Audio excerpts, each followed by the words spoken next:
ఈ రోజు మీ అందరికీ ఉగాది పండుగ సందర్భంగా శుభాకాంక్షలు. ఇప్పుడే నాగపడి శర్మ గారు మాట్లాడారు. పరాభవ నామ సంవత్సరం అన్ని విధాలా బాగుంటుందని వారు చెప్పడం జరిగింది. ఇది వాస్తవం కావాలని మరొకసారి మనస్ఫూర్తిగా కోరుకుంటున్నా.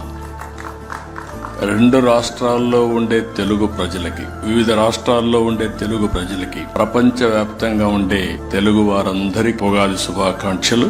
ఉగాది అనేది తెలుగు వారి తొలి పండుగ. ఇప్పటి నుంచి పండుగలన్నీ ప్రారంభమవుతాయి. తెలుగు వారికి నూతన సంవత్సరం మొదలయ్యేది నేడే. అయితే మన ప్రత్యేకత మనం చూస్తే ఉగాది పచ్చడి మన జీవితాన్ని ప్రతిబింబిస్తుంది.